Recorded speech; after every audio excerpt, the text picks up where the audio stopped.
This program is part of the Scene Project's podcast network. The Scene Project features interviews with independent musicians, comedians, and artists from across the Midwest. Become part of our community and support local art wherever you are.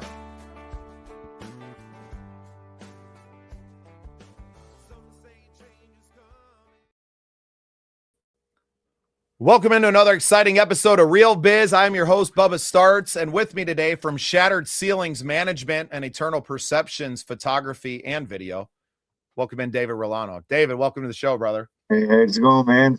Thanks for having me. It's absolutely my pleasure. You're kind of part of the family at this point. I know this is our first time meeting face to face, but been following you and the crew and everything that you guys have been doing. Before we get into everything that's happening right now with everything, I would love to get a little bit of your backstory. I was born and raised in Tampa, Florida. I owned a landscaping company from when I was 17, and I sold that, went to the Army. I was a finance manager in the Army for 6 years. Got out, went back to Florida, started another landscape business, and then sold that in the next year and moved to Chattanooga, Tennessee, because I love the area from commuting back and forth from Fort Campbell, Kentucky to Tampa, Florida. You have to pass through Chattanooga, and then that's where I just ultimately ended up residing. I've been the owner of Boot and Heel, which was like the second largest merchandiser for independent wrestlers. I don't know. I've had a crazy journey, man. Life's been good, and now I'm in the music industry, which I'd rather go mow yards, man. So many parallels. My dad's run a landscaping company my entire life, so I grew up digging ditches for sprinkler lines. Laying sod, humping sod around. Don't miss it one bit. I was born just outside of Chattanooga in Sewanee, Tennessee. That's where my dad went to school at the University of the South. So ties to the area that you live in now. My family, a lot of my family moved from the Chicago area down to Fort Myers. So ties to, around the Tampa Bay area. And, right. Also have a wrestling show on our sports network, and work very closely with Below Zero Wrestling out here. They're in North Dakota. We're in South Dakota, but Midwest. Okay. Beautiful, great thing that he's got going on up there. So yeah, a lot of things we could cover and overlapping territory in our lives. Obviously, Real Biz and a lot of what the Scene Project is focused around the music business, and that's kind of how we connected. Is your current role, managing artists, and obviously a lot of your photography and video now is centered around that music business. How did you fall into it? It seems like you didn't really, are you an artist yourself? I made like beats for rappers like when I was a teenager in like my early 20s. I had a couple features on some like local rappers' songs and stuff, but I really never pursued it as a career. It was more of like I had like this kind of like hidden talent that artists could benefit from, so I collaborated in a very hobbyist fashion. But I've always like loved music. Like I guess you could say I had like a somewhat of a traumatic childhood, and music was like really a way that I coped with like abusive step parents and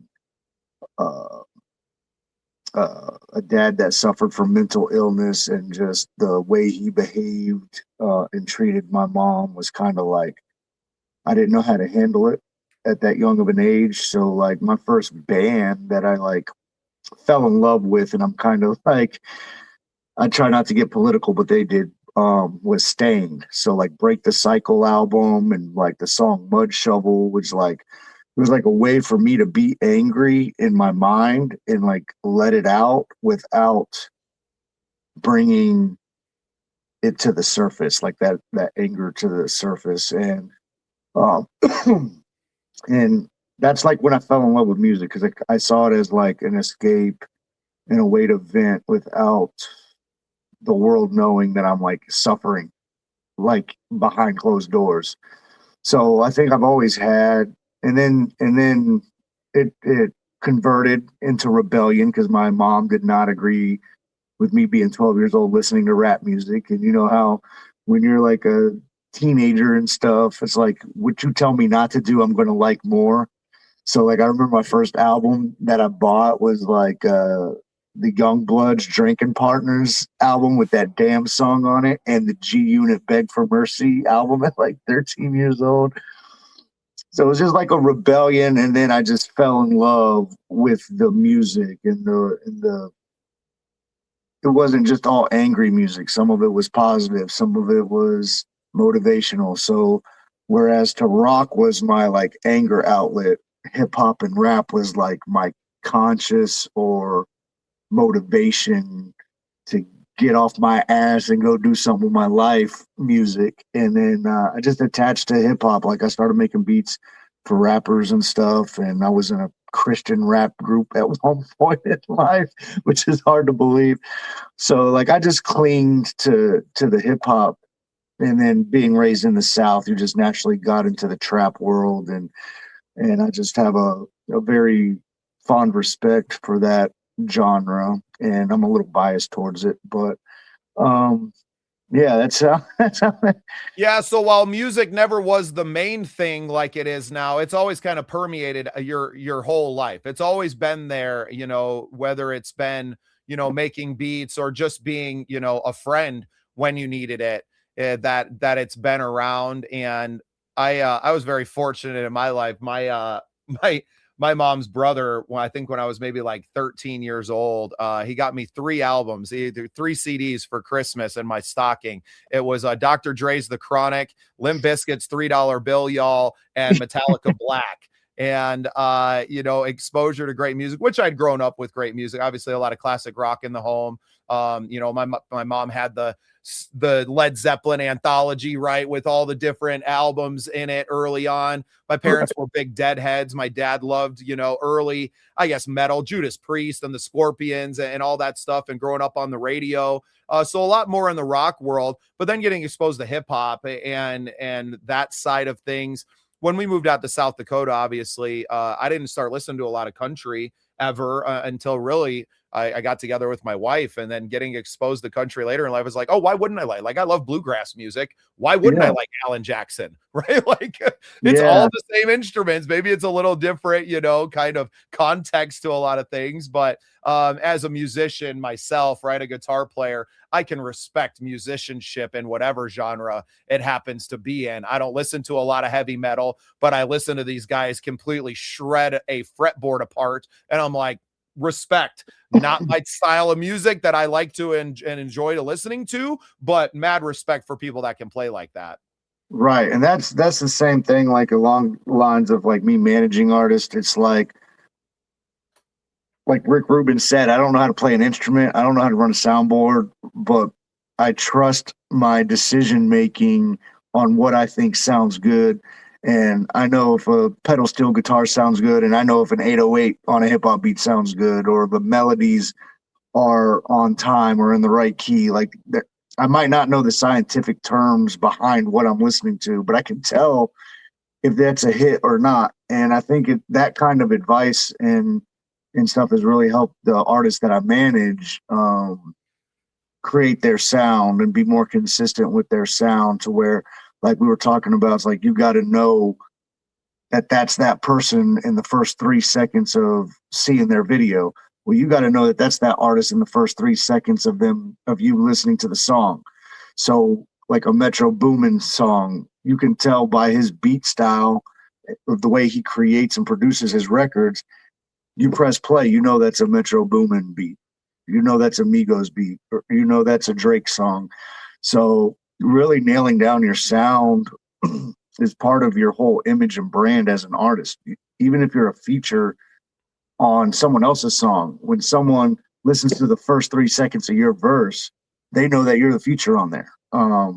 So branding is really important, and developing all the peripheral ways you work and operate and sound like really matters, because it all ties back to the nucleus of you as the artist.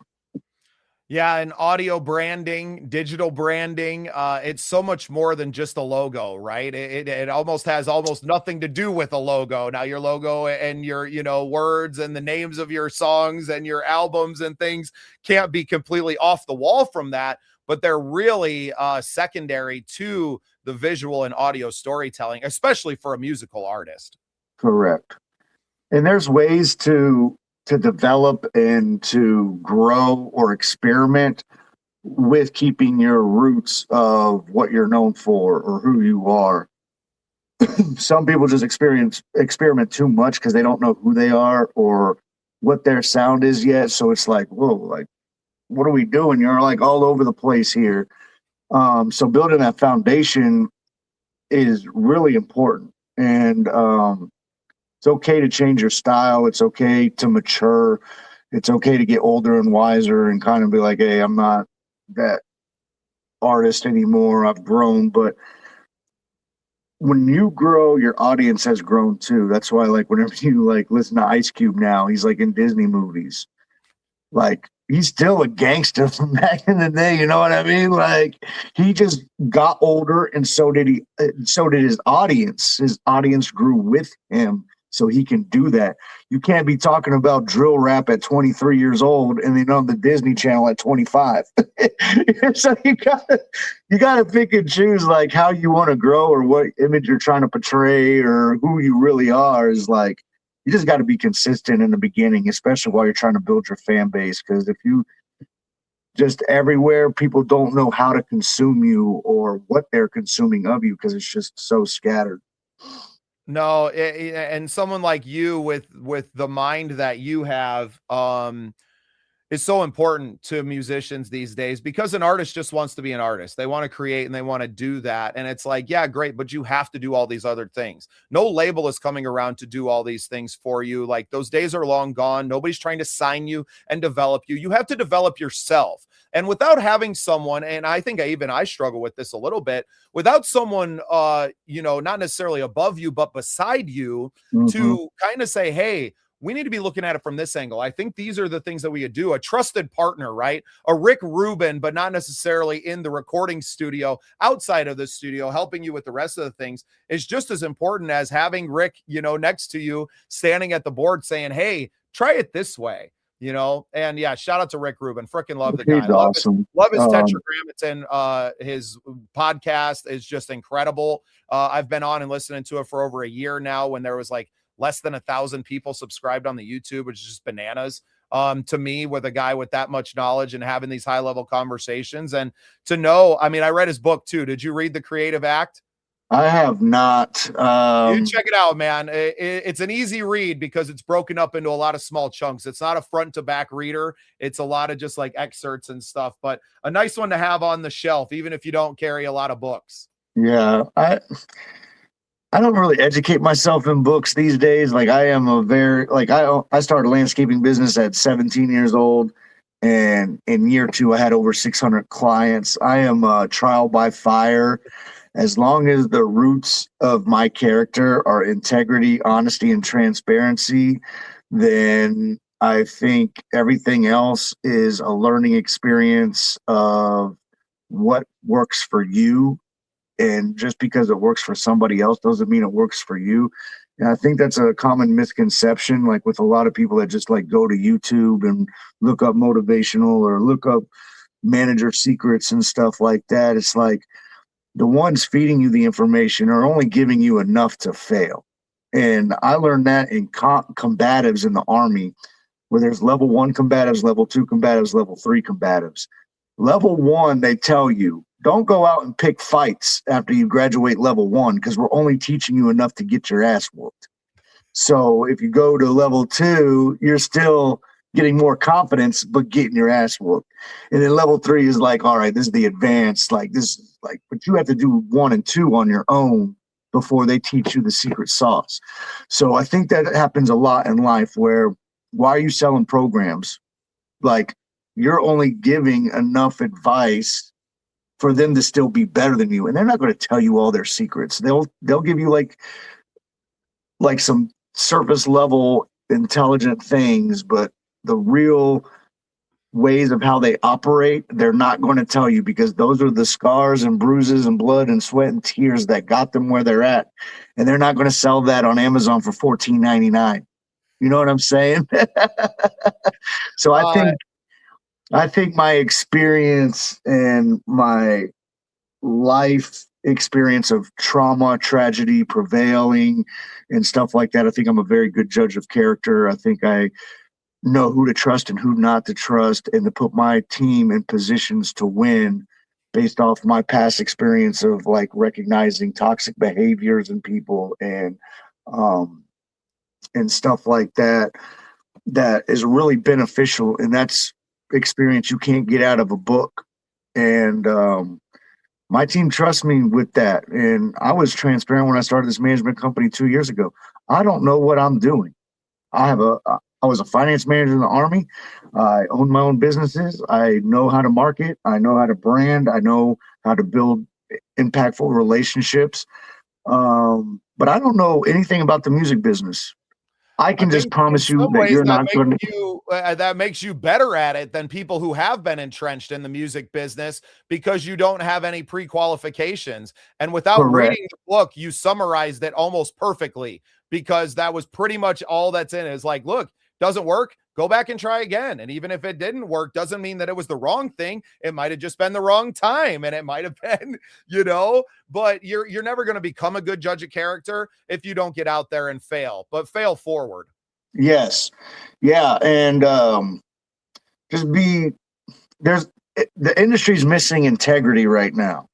So when you come in with integrity, even people that are established in the industry, are just always looking around for the snakes and keeping their grass low.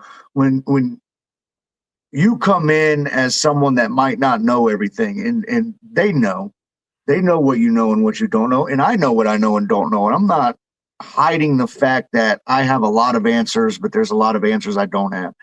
But when you operate with integrity and you help others win to help you win, it's like a breath of fresh air. Like, oh man, I remember when I first started in this business, that's how I was. And now, after all these bad deals and all these people that move weird, I have had to get normal to moving around weirdos. And then it's like, dude, like, you're awesome, dude. Like, I got introduced to UMG as like, hey man, this is one of the best managers I've ever met in a while. And here's his artist. He's like on the edge of success. Like, he just needs a little bit more development, and he'd be label ready artist. And the UMG rep that was there asked the artist, well, who's your team? And Jaron was like, dude, my manager is my videographer, my social media manager, my photographer. He's in the car with me down here in Atlanta from Chattanooga. He's networking and hooking me up with Birmingham and Nashville and stuff. He's like, that's all you need. If that is your team, only you and one other dude, and it's gotten you this far, that's your team. And sometimes less is more in this industry. When you've got a lot of people in the circle or in the camp, and they just offer a little bit here and a little bit there, but you got your core people that are really doing the thing, that little guy that doesn't do anything feels probably more entitled to the guy that you're actually in the trenches with, just because he's like on the side. Oh, I bought a ticket to your event 2 years ago. Like, I'm on the team. Like, come on, no, man. That's the one, whenever you make it, expects you to go buy him a G-Wagon or something, bro. Like, nah, like, you got to really identify your core pieces. And it could be one person, it could be 5 people, it could be 10 people. But you really have to, in the beginning, my advice is to artists, cut the diseases out of your circle as soon as possible, because either one, they're dragging you down, or 2, they're waiting for you to succeed so they can piggyback off of it. And if you can identify, yo, man, you move a little bit weird around me, I just got to separate myself from you while I build my own thing. And usually they never come back, because you called their bluff on fake love and support. So I really attach myself and very loyal to the ones that want to see me win, and everyone else, I just like, dude, you're an anchor. Like, you just want something for nothing. And I'm not scared to let people know that I see you as a leech. Yeah, if you ain't rowing, you ain't on the boat at this point. Yeah. You know, go work on yourself, and whenever we're on the level playing field, then we might collaborate. But man, like Lil Wayne said, there's no sitting at the table if you're bringing nothing to it. So yeah, no, that's feel that.